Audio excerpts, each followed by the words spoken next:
Gloire à Jésus-Christ de Nazareth, le Seigneur des Seigneurs, le Roi des Rois.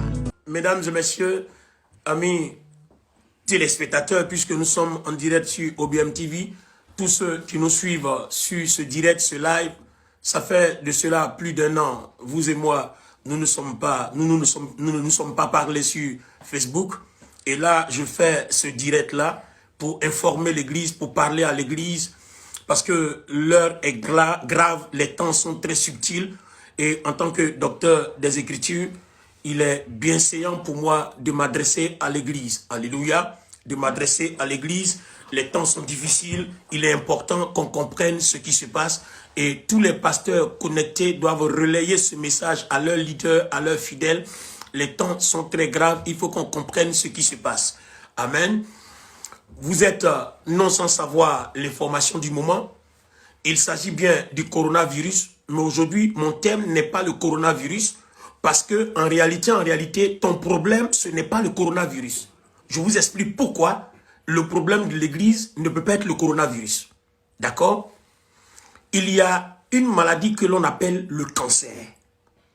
Là, aujourd'hui, où vous me voyez, où je vous parle, où vous m'entendez, le cancer, chaque jour, tue plus de 1000 personnes. Mais on a oublié le cancer. Tout est derrière le coronavirus. Comme si le coronavirus est la première maladie qui tue les gens. Même le diabète tue les gens. On a oublié le sida qui a fait ravage. Mais on n'a pas été confiné chez nous. Vous savez, chaque 100 ans, il y a une pandémie. Chaque 100 ans, il y a une épidémie. Mais notre problème est de savoir ce qui se cache derrière ces épidémies. C'est ça le véritable problème. Le véritable problème, ce n'est pas le coronavirus. Le coronavirus, si vous avez une culture intellectuelle, si vous avez une culture sage, une culture de discipline, vous n'aurez pas le coronavirus. Il suffit d'éviter de saluer les gens, de toucher la bouche, de se laver les mains. Il faut écouter seulement les consignes sanitaires. Vous n'aurez pas le coronavirus. Ton problème, ton combat n'est pas contre le coronavirus. Qu'est-ce qui se cache derrière le coronavirus? Écoutez un peu certaines actualités que je vous donne ici. Regardez un peu certaines recherches que nous avons faites. Tous les 100 ans, il y a une épidémie. Écoutez bien. En 1720, c'était l'épidémie de la peste. Écoutez bien, en 1720, là on est en 2000, mais on parle de 1720, c'était l'épidémie de la peste. Mais tenez-vous bien, l'épidémie de la peste, à grande échelle, cette bactérie a tué environ 100 000 personnes, rien qu'en France. Coronavirus n'est qu'à 4 000 en France. La peste a tué 100 000 personnes, rien qu'en France, en 1720. Écoutez bien s'il vous plaît, en 1720, la peste, c'était une épidémie, la peste, 100 000 personnes en France. Coronavirus, on n'est qu'à autour de 3 000, 4 000. Donc ce n'est rien du tout. Ce n'est rien du tout. Tu vas comprendre pourquoi, église, pasteur, leader, ton problème, ce n'est pas le coronavirus, mais qu'est-ce qui est derrière le coronavirus? Que va-t-il se passer après que les gens aient maîtrisé cette maladie-là? Que va-t-il se passer? Aujourd'hui, en France, partout, on commence à être confiné chez nous. On ne peut pas sortir. On ne peut plus prier. Les cultes sont fermés. Il n'y a plus de méga church, il n'y a plus de méga pasteurs, il n'y a plus de petits pasteurs, il n'y a plus de grands pasteurs. Chacun seul chez lui face à son destin. Ça cache quelque chose. J'ai beaucoup de révélations pour vous. Partagez, continuez de partager la vidéo. Écoutez ceci. Je continue dans les recherches. Après 1720, où la peste a fait seulement 100 000 personnes tuées en France, vous imaginez, et dans les autres pays. Alors là, regardez bien, en 1820, c'est-à-dire 100 ans après, il y a eu une épidémie qu'on appelle le choléra. Le choléra a fait plus de 100 000 décès enregistrés rien qu'en Asie. 100 000 décès enregistrés rien qu'en Asie. Ça, c'est le choléra. Alléluia. Donc, vous comprenez que le coronavirus n'a rien fait encore. Ce virus-là n'a rien fait. Donc, ça n'a même pas fait de ravages. En l'Asie, la Chine a déjà maîtrisé le coronavirus. Il y a eu combien? 4 000 et quelques morts. Bon, même si on ne dit pas la vérité, mais ce sont ces chiffres-là. L'Italie, aujourd'hui, qui est l'épicentre de cette épidémie en Europe, l'Italie a dépassé hier, aux infos, les 4 000 morts. Alors que là, je vous parle de 1720, la peste qui a fait 100 000 morts en France, et en 1820, le choléra qui a fait 100 000 décès enregistrés rien qu'en Asie. Alors, je descends. En 1920, la grippe espagnole, écoutez bien, là encore, ça c'est grave. En 1920, la grippe espagnole, écoutez bien, hein, j'insiste, la grippe espagnole, ce virus a infecté 500 millions de personnes. La grippe espagnole. Le coronavirus a infecté combien? On est à des taux de 10 000. Et là, déjà, à plus de 10 000, 20 000 ou bien 100 000, déjà, ils ont déjà maîtrisé ça en Asie, en Chine. Mais là, en 1920, la grippe espagnole a infecté 500 millions et a tué 100 millions de personnes dans le monde. Sur les 500 millions infectés de la grippe espagnole, 100 millions ont été tués. Alléluia. C'était la pandémie la plus meurtrière de l'histoire. Amen. Mais aujourd'hui, on parle d'une grippe qu'on appelle le coronavirus, qui n'est même pas l'égal de la grippe espagnole, qui n'a même pas tué le nombre de personnes. On est confiné chez nous, on ne peut plus bouger. Église, ouvre les yeux. Leader, ouvre les yeux. Pasteur, ouvre tes yeux. Chrétien, ouvre tes yeux. Il y a l'info pour ceux qui ont étudié la Bible, comme moi, par la grâce de Dieu. Pour ceux qui étudient les prophéties des Écritures, le Seigneur Jésus en a parlé largement dans Matthieu chapitre 24. Apocalypse parle largement. Les amis, nous sommes dans une période qu'on appelle le nouvel ordre mondial. Nous sommes dans une période qu'on appelle le nouvel ordre mondial. C'est-à-dire le monde va passer à une autre vitesse. Le gouvernement mondial dont tout le monde a parlé depuis longtemps est en train, sur le point de s'installer à travers ce coronavirus. Ouvrez bien vos yeux et puis écoutez. Partagez la vidéo, partagez la vidéo, partagez la vidéo, connectez-vous, partagez la vidéo.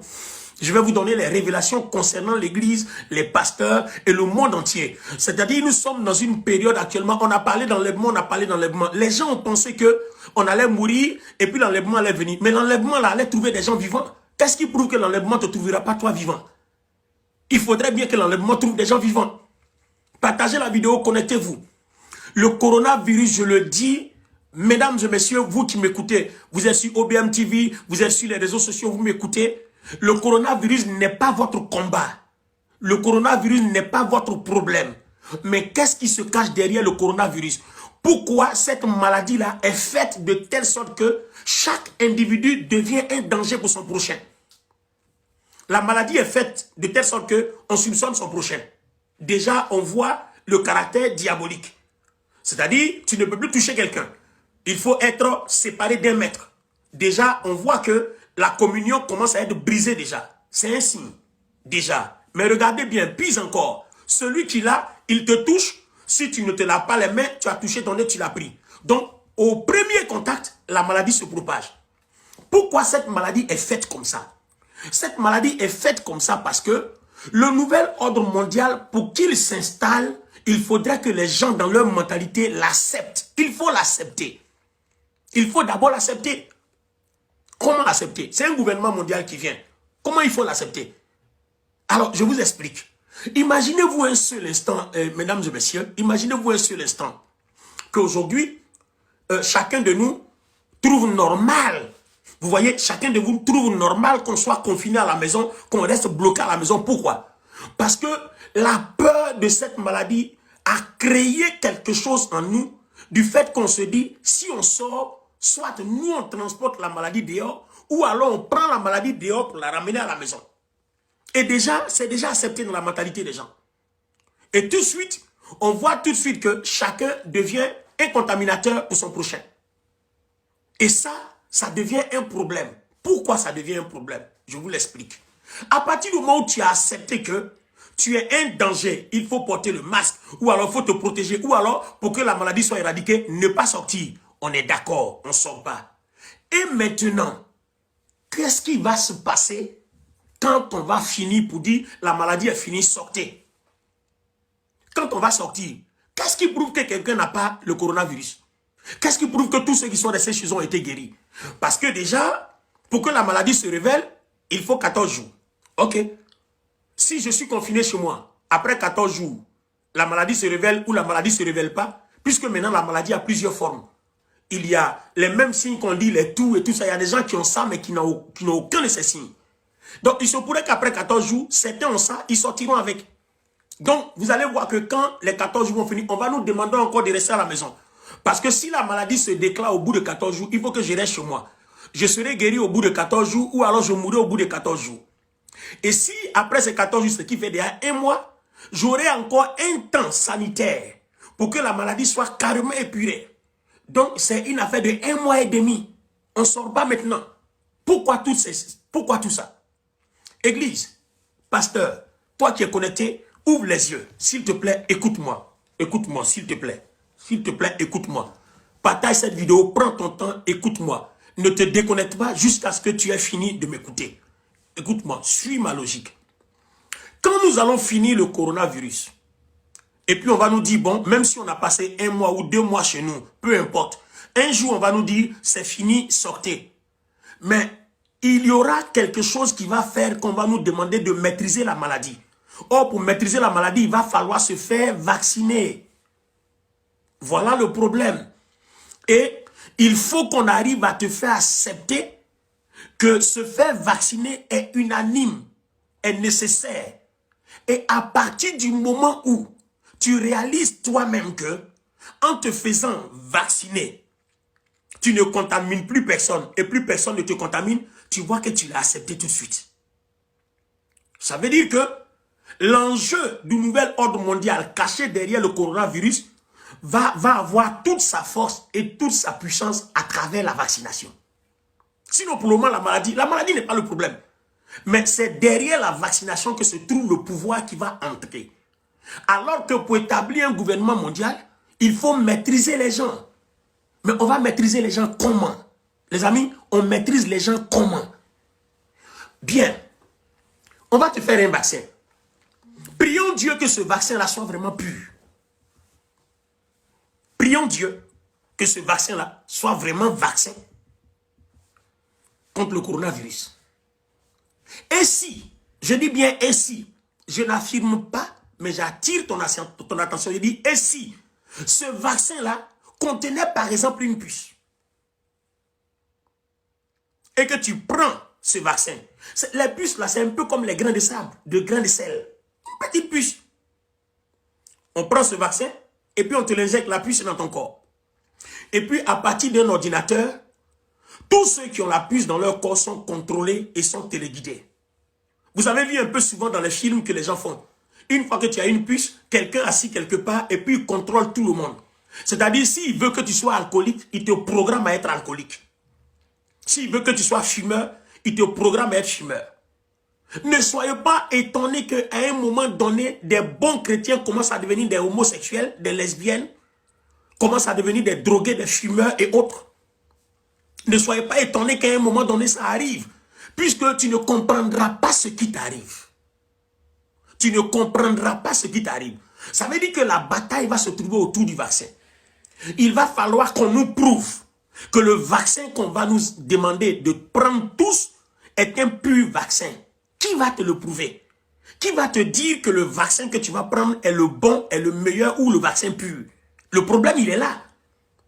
Il va falloir que nos gouvernements, ceux qui nous gouvernent, ils nous disent, ils nous donnent les preuves qu'on n'a rien à craindre en prenant ce vaccin. Mais là encore, qui te dira la vérité? Et regardez bien une autre stratégie. Regardez, aujourd'hui, on est tous confinés chez nous. Ici en France, par exemple, où je suis, vous ne pouvez pas sortir sans avoir un document que vous présentez. Et il faudrait que le document marque un argument valable. Et si le policier qui te contrôle montre que ton argument n'est pas valable, il te retourne chez toi. Ça veut dire que tu ne peux pas sortir si là où tu vas n'est pas vraiment une nécessité. Donc on est chacun bloqué à la maison. Alors, tout le monde dira à un moment donné, de façon unanime, puisque on nous a fait accepter, on va dire, faites-vous vacciner parce que celui qui n'est pas vacciné est un danger pour l'autre. Ce qui est clair. Alors on vous dira, à partir d'aujourd'hui, pour sortir, il y aura des contrôles. Chacun doit montrer son carnet de vaccination. Mais on ne peut pas te donner un carnet de vaccination qui n'a pas de numéro. Aujourd'hui, quand je vais en Côte d'Ivoire, par exemple, ou bien quand je vais dans certains pays, à l'aéroport, à l'immigration, avant d'entrer dans le pays, on me demande mon carnet de vaccination. Et si certains vaccins ne figurent pas dans le carnet de vaccination, on me met dans un endroit, on me fait vacciner. Je me souviens, une fois, j'allais dans un pays. Je suis arrivé, on m'a bloqué parce que j'ai oublié mon carnet de vaccination en France. Et je partais, j'ai fait tous mes vaccins. Malheureusement, j'ai oublié mon carnet. On m'a demandé la preuve, je ne l'ai pas. Tous les vaccins que j'ai faits, on me les a refaits. C'est-à-dire, en moins d'un mois, j'ai eu 2 fois la dose du même vaccin dans mon corps. Béni soit l'Éternel que ça ne m'a pas fait quelque chose.